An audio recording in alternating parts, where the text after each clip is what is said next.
नमस्कार दोस्तों। दुनिया में दो तरह के कलाकार होते हैं। एक वो जो रंगों के द्वारा चित्रों को सजीव बना देते हैं, तो दूसरे वो जो दूसरों की वीरान जिंदगी में खुशियों और आशाओं के रंग भर देते हैं। दोनों का ही अपना अपना स्थान है, पर आपकी नज़रों में कौन बड़ा कलाकार है, मुझे कमेंट कर जरूर बताइएगा। तो यही विषय है मन्नू भंडारी जी द्वारा रचित कहानी दो कलाकार का। तो आइए सुनते हैं कहानी दो कलाकार। ए रूनी उठ, और चादर खींचकर चित्रा ने सोती हुई अरुणा को झकझोर कर उठा दिया। क्या है, क्यों परेशान कर रही है? आंख मलते हुए तनिक खिजलाहट भरे स्वर में अरुणा ने पूछा। चित्रा उसका हाथ पकड़कर खींचती हुई ले गई और अपने नए बनाए हुए चित्र के सामने ले जाकर खड़ा करके बोली, देख, मेरा चित्र पूरा हो गया। ओह, तो इसे दिखाने के लिए तूने मेरी नींद खराब कर दी, बदतमीज कहीं की। इस चित्र को जरा आंख खोलकर अच्छी तरह तो देख। ना पा गई पहला इनाम तो नाम बदल देना। चित्र को चारों ओर से घुमाते हुए अरुणा बोली, किधर से देखूं, ये तो बता दे। 1000 बार तुझसे कहा है कि जिसका चित्र बनाए उसका नाम लिख दिया कर, जिससे गलतफहमी ना हुआ करे, वरना तू बनाए हाथी और हम समझे उल्लू। फिर तस्वीर पर आंख गड़ाते हुए बोली, किसी तरह नहीं समझ पा रही हूं कि 84 लाख योनियों में आखिर यह किस जीव की तस्वीर है। तो आपको यह कोई जीव नजर आ रहा है? अरे जरा अच्छी तरह देख और समझने की कोशिश कर। ये क्या, इसमें तो सड़क, आदमी, ट्राम, बस, मोटर, मकान सब एक दूसरे पर चढ़ रहे हैं, मानो सबकी खिचड़ी पका कर रख दी हो। क्या घन चक्कर बनाया है। और उसने वह चित्र रख दिया। जरा सोच कर बता कि यह किसका प्रतीक है? तेरी बेवकूफ़ी का। आई है बड़ी प्रतीक वाली। जरा सा दिमाग लगाने की कोशिश करेगी तो समझ में आ जाएगा कि यह चित्र आज की दुनिया के कन्फ्यूज़न का प्रतीक है। बस हाँ, थोड़ा दिमाग होना जरूरी है। चित्रा ने चुटकी ली तो अरुणा भभक उठी। मुझे तो तेरे दिमाग के कन्फ्यूज़न का प्रतीक नजर आ रहा है। बिना मतलब जिंदगी खराब कर रही है। और अरुणा मुंह धोने के लिए बाहर चली गई। लौटी तो देखा 3-4 बच्चे उसके कमरे के दरवाजे पर खड़े उसकी प्रतीक्षा कर रहे हैं। आते ही बोले, दीदी, सब बच्चे आकर बैठ गए, चलिए। आ गए सब बच्चे? अच्छा चलो, मैं अभी आई। बच्चे दौड़ पड़े। ये क्या बंदर पाल रखे हैं तूने भी? फिर जरा हंसकर चित्रा बोली, एक दिन तेरी पाठशाला का चित्र बनाना होगा। जरा लोगों को दिखाया ही करेंगे कि हमारी एक ऐसी मित्र साहिबा थी जो सारे जमादार, दाइयों और चपरासियों के बच्चों को पढ़ा पढ़ा कर ही अपने को भारी पंडिता और समाज सेविका समझती थी। जा जा, समझते हैं तो समझते हैं। तू जाकर सारी दुनिया में ढिंडोरा पीटना। हमें कोई शर्म है? तेरी तरह लकीरें खींचकर तो समय बर्बाद नहीं करते ना। और पैर में चप्पल डालकर वह मैदान में चली गई, जहां बिना किसी आयोजन के ही एक छोटी सी पाठशाला बनी हुई थी। रात के 10 बजे थे। सारे हॉस्टल की बत्तियां नियमानुसार बुझ चुकी थी। ऊपर के एक तल्ले पर अंधेरे में ही खुसर पुसर चल रही थी। रविवार के दिन यूँ तो छुट्टी का ही मूड रहता है। दूसरे दिन में भी काफ़ी नींद निकाल ली जाती थी। सो 10 बजे छुट्टी लड़कियों को किसी भी तरह नींद नहीं आती थी। तभी हॉस्टल के फाटक में जलती हुई टॉर्च लिए कोई घुसा। अपने कमरे की खिड़की में से झांकते हुए सविता ने कहा, ठाठ तो हॉस्टल में बस अरुणा के ही हैं। रात 9 बजे लौटो, 10 बजे लौटो, कोई बंधन नहीं। हम लोग तो 10 बजे के बाद बत्ती भी नहीं जला सकते। लौट आई अरुणा दी। आज सवेरे से ही वे बड़ी परेशान थी। फुलिया दाई का बच्चा बड़ा बीमार था। दोपहर से वे उसी के यहाँ बैठी थी। पता नहीं क्या हुआ बेचारे का। शीला ने ठंडी सांस भरते हुए कहा, तू बड़ी भक्त है अरुणा दी की। उनके जैसे गुण अपना ले, तेरी भी भक्त हो जाऊंगी। मैं कहती हूँ उन्हें यही सब करना है तो कहीं और रहें। हॉस्टल में रहकर ये जो नवाबी चलाती हैं सो तो हमसे बर्दाश्त नहीं होती। सारी लड़कियां डरती हैं तो कुछ कहती नहीं, पर प्रिंसिपल और वार्डन तक रौब खाती हैं इनका। तभी तो सब प्रकार की छूट दे रखी है। तू भी जिस दिन हाड़ तोड़कर दूसरों के लिए परिश्रम करने लग जाएगी ना, उस दिन तेरा भी सब रौब खाने लगेंगे। पर तुम्हें तो सदने संवरने से ही फुर्सत नहीं मिलती। दूसरों के लिए क्या खाक काम करोगी? अच्छा अच्छा, चल अपना लेक्चर अपने पास रख। अरुणा अपने कमरे में घुसी तो बहुत ही धीरे से, जिससे चित्रा की नींद न खराब हो। पर चित्रा जग ही रही थी। दोपहर से अरुणा बिना खाए पिए बाहर थी, उसे नींद कैसे आती भला? मैस से उसका खाना लाकर उसे मेज पर ढककर रख दिया था। अरुणा के आते ही वह उठ बैठी और पूछा, बड़ी देर लग गई, क्या हुआ रूनी? वह बच्चा नहीं बचा चित्रा, किसी तरह उसे नहीं बचा सके, और उसका स्वर किसी गहरे दुख में डूब गया।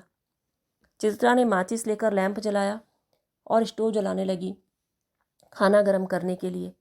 तभी अरुणा ने कहा, रहने दे चित्रा, मैं नहीं खाऊंगी, मुझे जरा भी भूख नहीं है। और उसकी आंखें फिर छलछला आईं। बहुत ही स्नेह से अरुणा की पीठ थपथपाते हुए चित्रा ने कहा, जो होना था सो हो गया, अब भूखे रहने से क्या होगा, थोड़ा बहुत खा ले। नहीं चित्रा, अब रहने दे, बस तू लैम्प बुझा दे।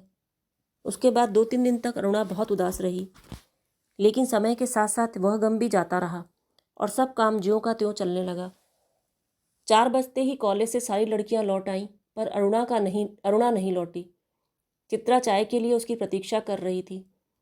पता नहीं कहाँ कहाँ अटक जाती है, बस इसके पीछे बैठे रहा करो। अरे क्यों बड़बड़ कर रही है, ले मैं आ गई, चल बना चाय। तेरे मनोज की चिट्ठी आई है। कहाँ?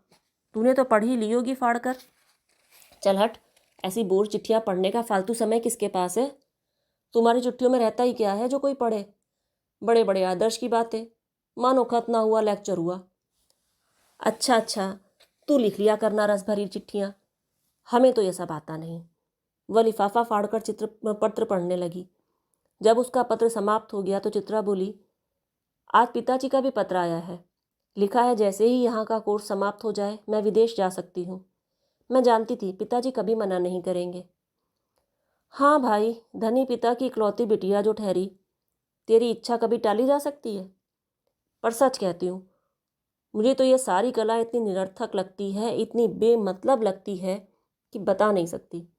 किस काम की ऐसी कला जो आदमी को आदमी ही ना रहने दे? तो तू मुझे आदमी नहीं समझती, क्यों? तुझे दुनिया से कोई मतलब नहीं, दूसरों से कोई मतलब नहीं, बस 24 घंटे अपने रंग और तूलियों में डूबी रहती है। दुनिया में बड़ी सी बड़ी घटना घट जाए, पर यदि उनमें तेरे चित्र के लिए कोई आइडिया ना हो तो तेरे लिए वह घटना कोई महत्व ही नहीं रखती। बस हर घड़ी, हर जगह और हर चीज़ में तू अपने चित्रों के लिए मॉडल खोजा करती है।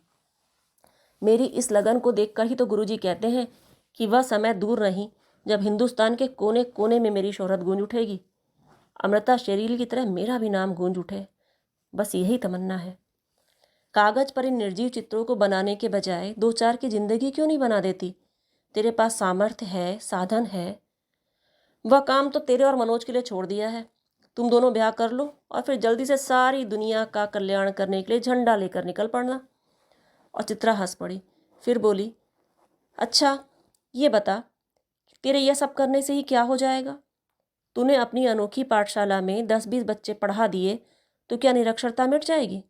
या झोपड़ी में 10-20 औरतों को हुनर सिखाकर कुछ कमाने लायक बना दिया तो उससे गरीबी मिट जाएगी? अरे यह सब काम एक के किए नहीं होते। जब तक समाज का सारा ढांचा नहीं बदलता तब तक कुछ नहीं होने का। और ढांचा ही बदल गया तो तेरे मेरे करने की कोई ज़रूरत ही नहीं, सब अपने आप ही हो जाएगा। फिर दोनों में कला और जीवन को लेकर लंबी लंबी बहसें होती और चित्रा अंत में कान पर हाथ धरकर उठ जाती। अच्छा अच्छा, बंद करिए लेक्चरबाजी, बोर कहीं की। यह पिछले 5 वर्षों से इसी प्रकार चल रहा था। हर 10 दिन बाद 20 दिन बाद दोनों में अपने अपने उद्देश्यों को लेकर, अपनी अपनी दिनचर्या को लेकर एक गर्मा गर्म बहस हो ही जाती, पर न वह उसकी बात का लोहा मानती थी और न वह उसकी बात की कायल होती थी। 3 दिन से मूसलाधार वर्षा हो रही थी। रोज अखबारों में बाढ़ की खबरें आती थीं। बाढ़ पीड़ितों की दशा बिगड़ती जा रही थी और वर्षा थी कि थमने का नाम ही नहीं लेती थी। अरुणा सारे दिन चंदा इकट्ठा करने में व्यस्त रहती। एक दिन आखिर चित्रा ने कह ही दिया, तेरे इम्तिहान सिर पर आ रहे हैं, कुछ पढ़ती लिखती तू नहीं है, सारे दिन बस भटकती रहती है। फेल हो गई तो तेरे ससुर साहब क्या सोचेंगे कि इतना पैसा बेकार में पानी में बहाया। आज शाम को ही एक स्वयंसेवकों का दल जा रहा है। प्रिंसिपल से अनुमति ले ली है, मैं भी उनके साथ जा रही हूँ। चित्रा की बात को बिना सुने ही उसने कहा। शाम को अरुणा चली गई। 15 दिन बाद लौटी तो उसकी हालत काफ़ी खस्ता हो रही थी। सूरत ऐसी निकल आई थी मानो 6 महीने से बीमार हो। चित्रा उस समय अपने गुरुदेव के पास गई हुई थी। अरुणा नहा धोकर खा पी कर लेटने लगी तभी उसकी नज़र चित्रा के नए चित्रों की ओर गई। 3 चित्र बने रखे थे, तीनों बाढ़ के चित्र थे। जो दृश्य वह अपनी आंखों से देखकर आ रही थी, वैसे ही दृश्य वहाँ भी अंकित थे। उसका मन जाने कैसा कैसा हुआ आया। वहाँ लोगों को जीने के लाले पड़ रहे हैं और उसमें भी इसे चित्रकारी ही सूझती है। और न जाने कितनी बातें सोचते सोचते वह सो गई। शाम को चित्रा तो अरुणा को देखकर प्रसन्न हो गई। गनीमत है तू लौट आई। मैं तो सोच रही थी कि तू कहीं बाढ़ पीड़ितों की सेवा करती ही ना रह जाए और मैं जाने से पहले तुझसे मिल भी ना पाऊँ। क्यों, तेरा जाने का तय हो गया? हाँ, अगले बुधवार को मैं घर जाऊंगी और बस 1 सप्ताह बाद हिंदुस्तान की सीमा के बाहर पहुंच जाऊंगी। उल्लास उसके स्वर से छलका पड़ रहा था। सच कह रही है?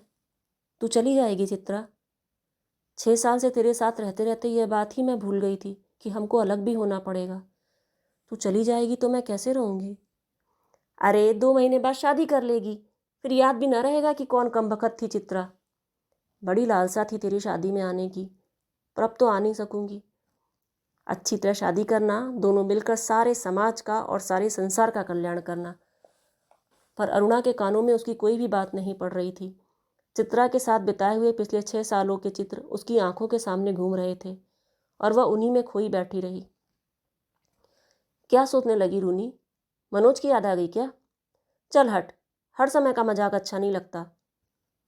उस दिन रात में भी अरुणा अपने और चित्रा के बारे में ही सोचती रही। दोनों के आचार विचार, रहन सहन, रुचि आदि में जमीन आसमान का अंतर था, फिर भी कितना स्नेह था दोनों में। सारा हॉस्टल उनकी मित्रता को ईर्ष्या की नज़र से देखता था। जब उसके बीए के इम्तिहान थे तो चित्रा कितना ख्याल रखती थी उसका। वह अक्सर चित्रा को डांट भी दिया करती थी, पर कभी उसने बुरा नहीं माना। यही चित्रा अब चली जाएगी, बहुत बहुत दूर। ये 2 महीने भी कैसे निकालेगी? और यही सब सोचते सोचते उसे नींद आ गई। आज चित्रा को जाना था। हॉस्टल से उसे बड़ी शानदार विदाई मिली थी। अरुणा सवेरे से ही उसका सारा सामान ठीक कर रही थी। एक एक करके चित्रा सबसे मिल आई, बस गुरुजी के घर की तरफ चल पड़ी। 3 बज गए पर वह नहीं लौटी। अरुणा उसका सारा काम समाप्त करके उसकी राह देख रही थी। और भी कई लड़कियां वहां जमा थीं। कुछ बार बार आकर पूछ जाती, चित्रा लौटी या नहीं। 5 बजे की गाड़ी से वह जाने वाली है। अरुणा ने सोचा वह खुद जाकर देखा है कि आखिर बात क्या हो गई। तभी हड़बड़ाती सी चित्रा ने प्रवेश किया। बड़ी देर हो गई ना? अरे क्या करूं, बस कुछ ऐसा हो गया कि रुकना ही पड़ा। आखिर क्या हो गया ऐसा जो रुकना ही पड़ा? सुने तो। 2-3 कंठ एक साथ बोल पड़े। गर्ग स्टोर के सामने के पेड़ के नीचे अक्सर एक भिखारिन बैठी रहा करती थी ना। लौटी तो देखा कि वह मरी पड़ी है और उसके दोनों बच्चे उसके सूखे शरीर से चिपक कर बुरी तरह रो रहे हैं। जाने क्या था उस सारे दृश्य में कि मैं अपने को रोक नहीं सकी। एक रफ सा स्केच बना ही डाला। बस इसी में इतनी देर हो गई। चर्चा इसी पर चल पड़ी। कैसे मर गई, कल तो उसे देखा था। किसी ने दार्शनिक की मुद्रा में कहा, अरे जिंदगी का क्या भरोसा, मौत कहकर थोड़े ही आती है, आदि आदि। पर इस सारी चर्चा से अरुणा कब खिसक गई कोई जान ही नहीं पाया। 4:30 बजे चित्रा हॉस्टल के फाटक पर आ गई, पर तब तक अरुणा का कहीं पता नहीं था। बहुत सारी लड़कियां उसे छोड़ने स्टेशन आईं, पर चित्रा की आंखें बार बार अरुणा को ढूंढ रही थीं। उसे दृढ़ विश्वास था कि इस विदाई की बेला में उससे मिलने वह जरूर आएगी। 5 भी बज गए, रेल चल पड़ी। अनेक रुमालों ने हिल हिल कर चित्रा को विदाई दी, पर उसकी आंसू भरी आंखें किसी और को ही ढूंढ रही थीं। पर अरुणा न आई सो न आई। विदेश जाकर चित्रा तन मन से अपने काम में जुट गई। उसकी लगन ने उसकी कला को निखार दिया। विदेशों में उसके चित्रों की धूम मच गई। भिखमंगी और 2 अनाथ बच्चों के उस चित्र की प्रशंसा में तो अखबारों के कॉलम भर गए। शोहरत के ऊंचे कगार पर बैठ चित्रा जैसे अपना पिछला सब कुछ भूल गई। पहले वर्ष तो अरुणा से पत्र व्यवहार बड़े नियमित रूप से चला, फिर कम होते होते एकदम बंद हो गया। पिछले 1 साल से तो उसे यह भी नहीं मालूम कि वह कहाँ है। नई कल्पनाएं और नए नए विचार उसे नवीन सृजन की प्रेरणा देते और वह उन्हीं में खोई रहती। उसके चित्रों की प्रदर्शनियां होती। अनेक प्रतियोगिताओं में उसका अनाथ शीर्षक वाला चित्र प्रथम पुरस्कार पा चुका था। जाने क्या था उस चित्र में, जो देखता वही चकित रह जाता। दुख, दारिद्र्य और करुणा जैसे साकार हो उठे थे। 3 साल बाद जब वह भारत लौटी तो बड़ा स्वागत हुआ उसका। अखबारों में उसकी कला पर, उसके जीवन पर अनेक लेख छपे। पिता अपनी इकलौती बिटिया की इस कामयाबी पर गदगद थे। समझ नहीं पा रहे थे कि उसे कहाँ उठाएं, कहाँ बिठाएं। दिल्ली में उसके चित्रों की प्रदर्शनी का विराट आयोजन किया गया। उद्घाटन करने के लिए उसे ही बुलाया गया था। उस प्रदर्शनी को देखने के लिए जनता उमड़ पड़ी थी। भूरी भूरी प्रशंसा हो रही थी और चित्रा को लग रहा था जैसे उसके सपने साकार हो गए। उस भीड़ भाड़ में अचानक उसकी भेंट अरुणा से हो गई। रूनी कहकर वह भीड़ की उपस्थिति को भूलकर अरुणा के गले में लिपट गई। तुझे कब से चित्र देखने का शौक हो गया रूनी? चित्रों को नहीं, चित्रा को देखने आई थी। तू तो एकदम भूल ही गई। ये बच्चे किसके हैं? दो प्यारे से बच्चे अरुणा से सटे हुए खड़े थे। लड़के की उम्र कोई 8 साल की होगी तो शायद लड़की 5 के आसपास की होगी। मेरे बच्चे हैं, और किसके? ये तुम्हारी चित्रा मासी है, नमस्ते करो अपनी मासी को, अरुणा ने आदेश दिया। बच्चों ने बड़ी अदा से नमस्ते किया, पर चित्रा अवाक होकर कभी उनका और कभी अरुणा का मुंह देख रही थी। वह सारी बात का कुछ तुक नहीं मिला पा रही थी। तभी अरुणा ने टोका, कैसी मासी है, प्यार तो कर। और चित्रा ने दोनों के सिर पर हाथ फेरा। प्यार का जरा सा सहारा पाकर लड़की चित्रा की गोदी में जा चढ़ी। अरुणा ने कहा, तुम्हारी ये मासी बहुत अच्छी तस्वीरें बनाती है। ये सारी तस्वीरें इन्हीं की बनाई हुई हैं। सच? आश्चर्य से बच्ची बोल पड़ी। तब तो मासी तुम जरूर ड्राइंग में फर्स्ट आती होगी। मैं भी अपनी क्लास में फर्स्ट आती हूँ। तुम हमारे घर आओगी तो अपनी कॉपी दिखाऊंगी।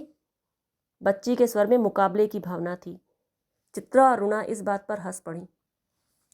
आप हमें सब तस्वीरें दिखाइए मासी, समझा समझा कर, बच्चे ने फरमाइश की। चित्रा समझाती तो क्या, यूं ही तस्वीरें दिखाने लगी। घूमते घूमते वे उसी भिखारिन वाली तस्वीर के सामने जा पहुंचे। चित्रा ने कहा, यही वह तस्वीर है रूनी जिसने मुझे इतनी प्रसिद्धि दी। ये बच्चे रो क्यों रहे हैं मासी?